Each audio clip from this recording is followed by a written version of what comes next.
الحمد لله رب العالمين والصلاة والسلام على سيد الأنبياء والمرسلين أما بعد فأعوذ بالله من الشيطان الرجيم بسم الله الرحمن الرحيم يا أيها الذين آمنوا كونوا قوامين لله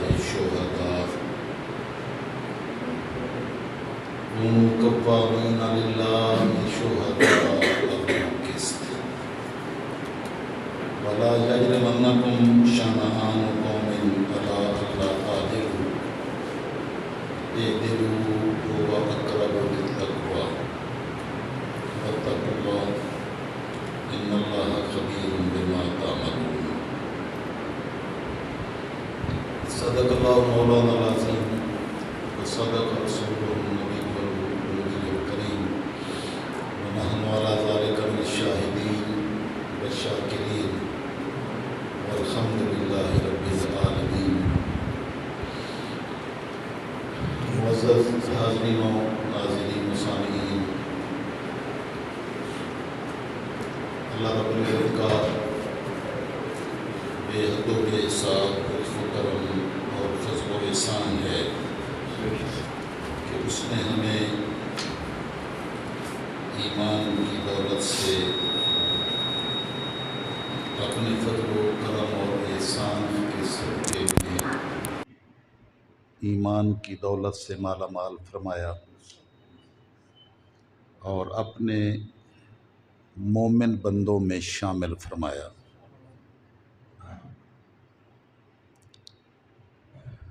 اللہ رب العزت پر اور اس کے رسول مکرم صلی اللہ تعالی وسلم پر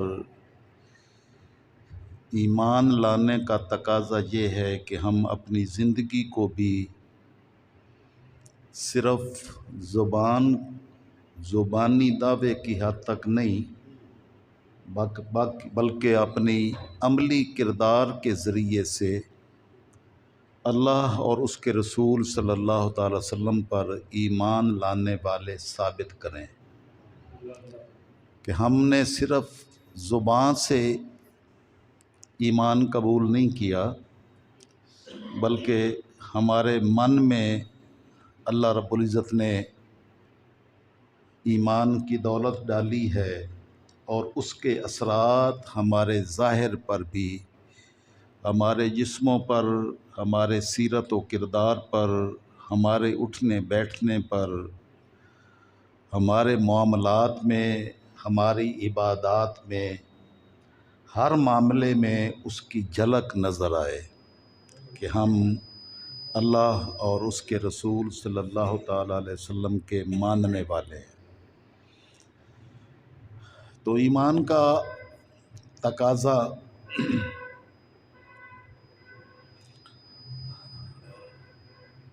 ہر نبی نے اپنی امت کو آ کے یہی سبق سکھایا اور پڑھایا کہ اللہ کو ماننے والے شیطان کو اپنا دشمن سمجھتے ہیں اور نافرمانی کرنے والے اور نافرمانی کے راستے پر چلنے والوں کے ساتھ اپنا تعلق قائم نہیں کرتے بلکہ اللہ کے فرما بردار لوگوں کے ساتھ اپنا تعلق جوڑتے ہیں۔ تو اس ایمان کا تقاضا انفرادی سطح پر، اجتماعی سطح پر، معاشرتی سطح پر، اپنے محلے میں، اپنے رشتہ داروں میں، اپنے ملک میں، اپنے اور بیگانوں دونوں کے ساتھ، مسلم ہوں یا غیر مسلم، ہر ایک کے ساتھ عدل کا طریقہ کار اور انصاف کو اپنانا یہ ایمان کا تقاضا ہے۔ اگر ہم زبانی طور پر اللہ رب العزت کی ذات کو مانیں، اللہ کے رسول صلی اللہ تعالی وسلم کی ذات کو مانیں اور اس کے احکامات کو قبول نہ کریں، تو یہ زبانی دعویٰ ہمیں کوئی کامیابی عطا نہیں کر سکتا۔ کامیابی صرف انہی لوگوں کا مقدر ہوتی ہے جو اپنے من سے اللہ اور اس کے رسول صلی اللہ تعالی وسلم کے حکم کو قبول کرتے ہیں۔ ظاہری منفعت، ظاہری طور پر انسان سوچتا ہے کہ مجھے اتنا فائدہ اس انحراف سے ہو جائے گا، غلط طریقے اختیار کرنے سے ہوگا، ظلم کرنے سے ہوگا، دوسروں کا حق کھانے سے ہوگا، دوسروں کے ساتھ ناانصافی کرنے سے مجھے اتنا فائدہ ہوگا۔ تو یہ شیطان کی سوچ ہے جو انسان کے وہم اور اس کے دل و دماغ میں ڈالنے کی کوشش کرتا ہے۔ کبھی بھی اللہ اور اس کے رسول صلی اللہ علیہ وسلم کے حکم سے انحراف کرنے والے سرخرو اور کامیاب نہیں ہو سکتے، بلکہ تباہی، بربادی ان کا ہمیشہ مقدر ہوتی ہے، اور سرخرو وہ ہی صرف ہوتے ہیں جو اللہ اور اس کے رسول صلی اللہ علیہ وسلم کی فرما برداری کا راستہ اختیار کرتے ہیں۔ آج ہمیں سب سے زیادہ ضرورت اسی بات کی ہے کہ ہم اپنے وجود میں عملی طور پر دین کو نافذ کریں۔ ہم میں سے اللہ ماشاء اللہ ہر بندہ یہی چاہتا ہے کہ دوسرے درست ہوں اور اس کے ساتھ اچھا سلوک کیا جائے، زیادتی نہ ہو، اس کے ساتھ انصاف ہو، لیکن اس کا آغاز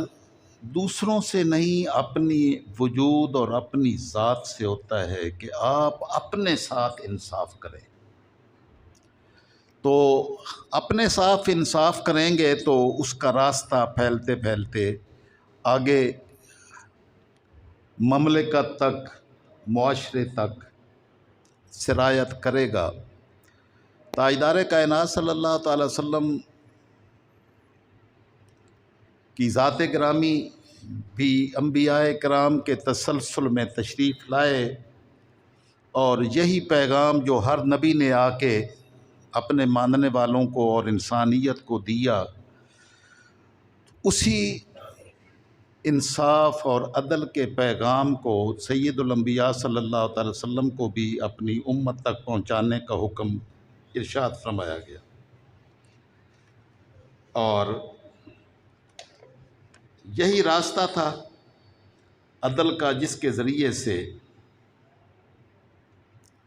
انسان کامیاب اور کامران ہوتا ہے۔ اگر انسان اس راستے کو اپنائے تو کامیابی اس کا نصیب ہوگی، اور اگر وہ اس کو اپنانے کی کوشش نہ کرے، محض دعووں سے کبھی بھی اللہ اور اس کے رسول صلی اللہ تعالی وسلم کی معیت نصیب نہیں ہوتی، اور نہ ہی دنیا میں سرخرو ہونے کی ضمانت نصیب ہوتی ہے۔ اللہ رب العزت نے اپنے محبوب صلی اللہ تعالی وسلم کو ارشاد فرمایا، یہ ابھی جو میں نے آیت تلاوت کی، تو اللہ رب العزت نے عدل کا حکم قرآن مقدس میں متعدد مقامات پر ارشاد فرمایا، لیکن دو جگہ یہ بڑی خصوصیت کے ساتھ اللہ کریم نے حکم فرمایا۔ یہ ایک آیت تو سورہ مائدہ کی آیت نمبر 8 ہے۔ اللہ رب العزت نے ارشاد فرمایا، یا ایھا الذین آمنوا، اے ایمان والو، کونوا قوامین للہ شہداء بالقسط، کہ ایمان والو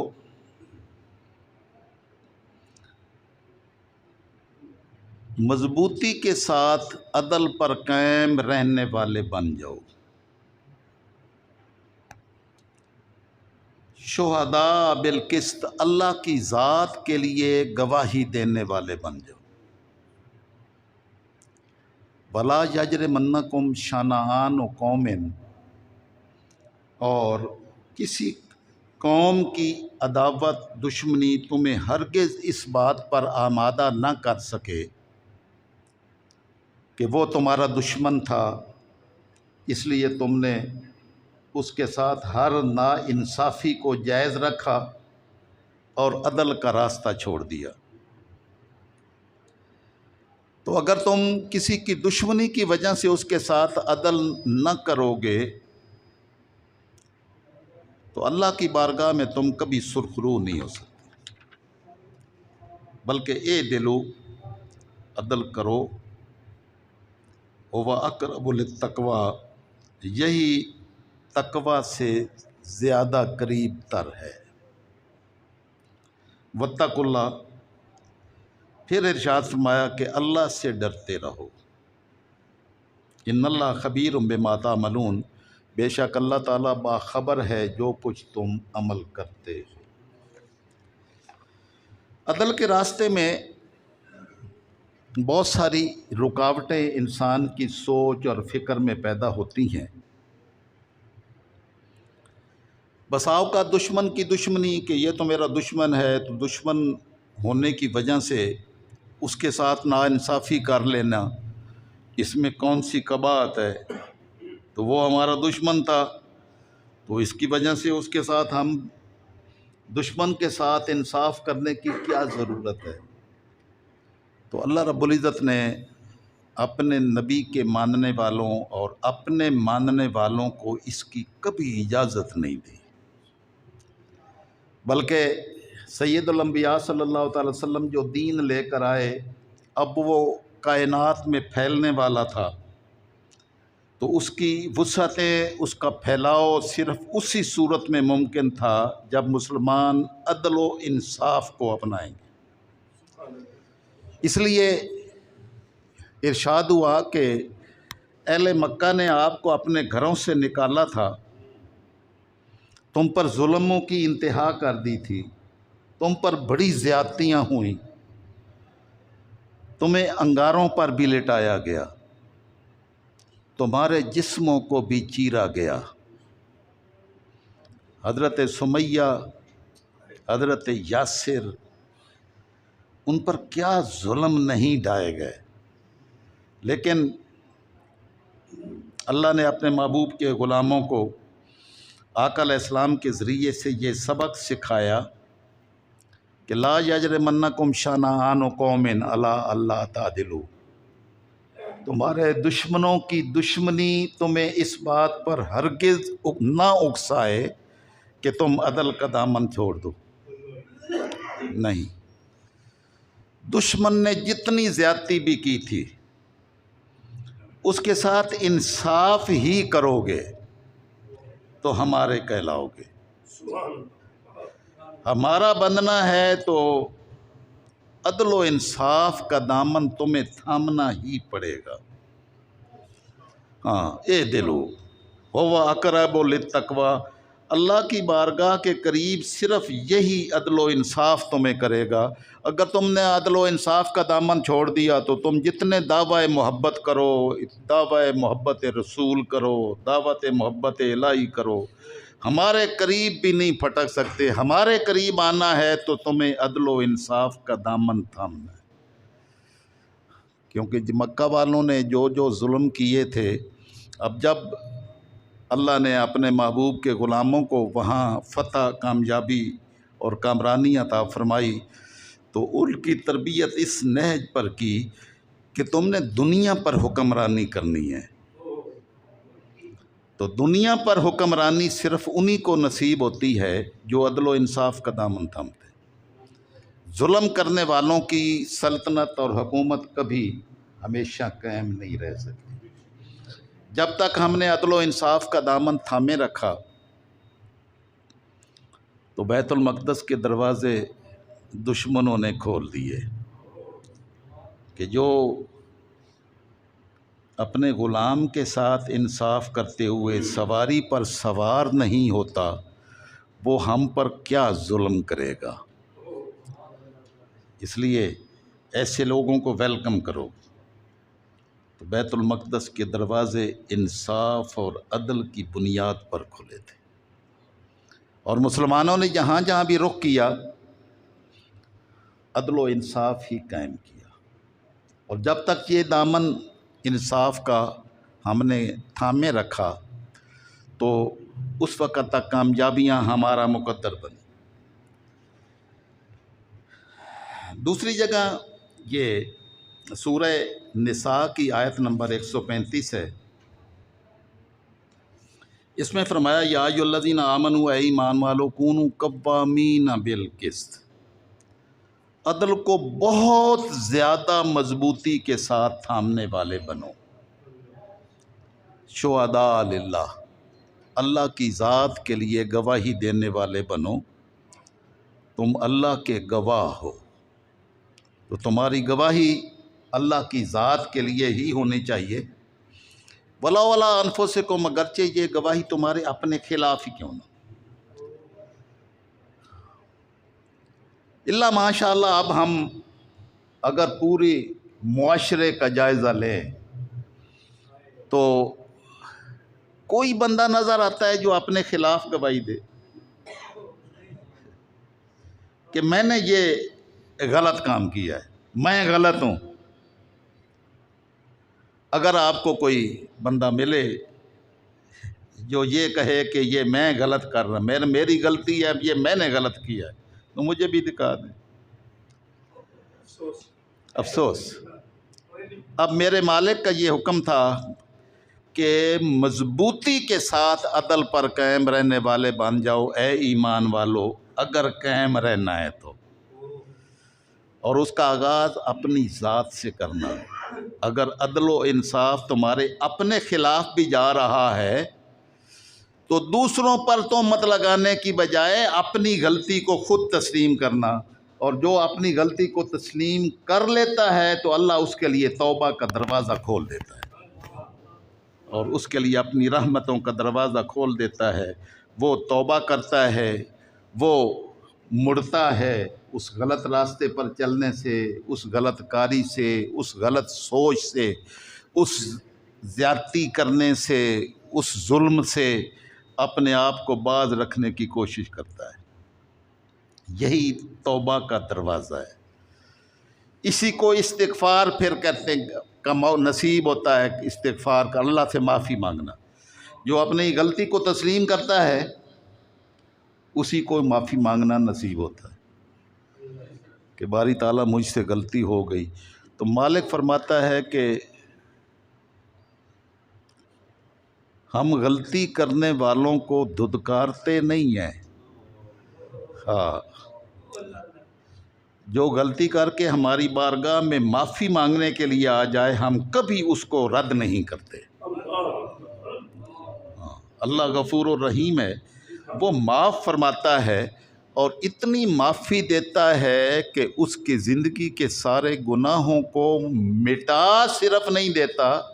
بلکہ ایسی بھی اس کی توبہ کی کمال کی صورت جب اس کو نصیب ہوتی ہے تو اللہ اس کے گناہوں کے بدلے میں نیکیاں لکھ دیتا ہے۔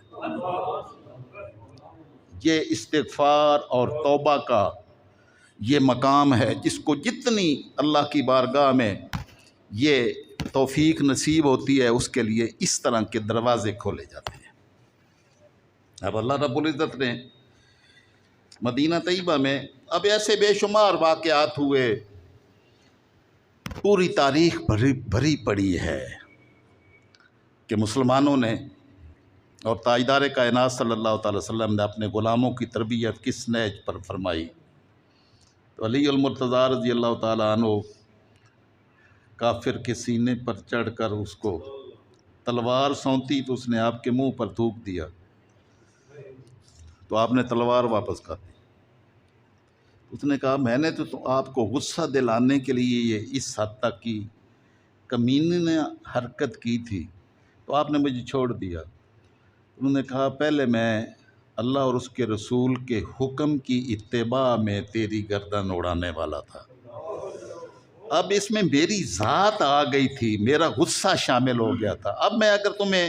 قتل کرتا تو میرے اپنے غصے کو ٹھنڈا کرنے کی خاطر تمہیں قتل کرتا، تو میں اپنی ذات کی خاطر تمہیں قتل کرنے کے لیے تیار نہیں ہوں، میں صرف اللہ اور اس کے رسول کے حکم کا پابند ہوں۔ تو یہ اللہ رب العزت نے مومنین کو، تاجدار کائنات صلی اللہ تعالی وسلم کے ذریعے سے اور اس قرآن پاک کے ذریعے سے مسلمانوں کو یہ احکامات عطا فرمائے۔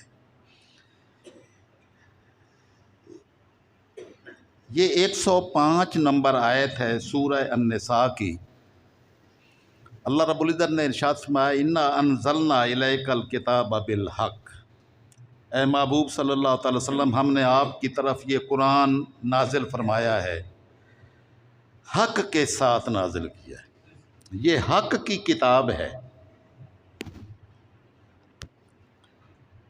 کیوں نازل کیا ہے؟ لتحکم بین الناس بما اراک اللہ، جو اللہ نے اس کے ذریعے سے آپ کو راستہ دکھایا ہے، آپ اس کے مطابق فیصلہ کریں۔ وَلَا تَكُنْ لِلْخَائِنِينَ خَصِيمًا، اور بددیانت لوگوں کا کبھی بھی آپ دفاع کرنے والے نہ بننا، ان کا ساتھ دینے والا کبھی نہ بننا۔ تو آپ کو معلوم ہے کہ سید الانبیاء صلی اللہ تعالی وسلم اور تمام نبی اللہ کا یہی پیغام تو پہنچانے کے لیے تشریف لائے، اور یہی تمام نبیوں کی زندگی کی بعثت کا مقصد ہی یہی تھا کہ وہ لوگوں کو اللہ کی بارگاہ کی طرف لائیں اور ان کے ساتھ انصاف کریں، ان کو انصاف کرنا سکھائیں۔ بڑا مشہور واقعہ ہے فاطمہ بنت اسد مخزومیہ کا، جس نے چوری کی تو آقا علیہ الصلوۃ والسلام نے حکم فرمایا کہ اس کا ہاتھ کاٹ دیا جائے۔ تو اب وہ انسان کی سوچ میں یہ آتا ہے کہ بڑے لوگوں کے ساتھ اگر اس طرح کا عدل ہوا تو ان کی عزت خاک میں مل جائے گی۔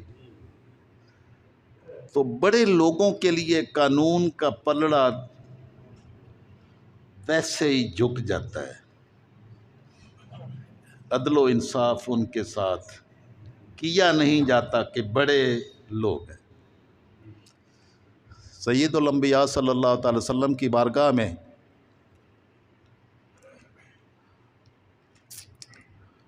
حضرت زید کے صاحبزادے، جنہوں نے آپ کی گود میں پرورش پائی، ان کو بھیجا،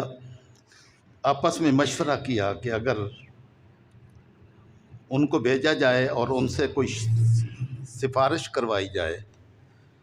تو شاید حکم تبدیل ہو جائے۔ تو حضرت اسامہ بن زید کو آپ کی بارگاہ میں بھیجا گیا۔ تو اب یہ تربیت کے مراحل تھے، سید الانبیاء صلی اللہ تعالی وسلم اپنے صحابہ کرام کی تربیت فرما رہے تھے۔ اس معاشرے میں جو ظلم کا معاشرہ تھا، اس میں آہستہ آہستہ ساروں میں تبدیلی آنی تھی۔ تو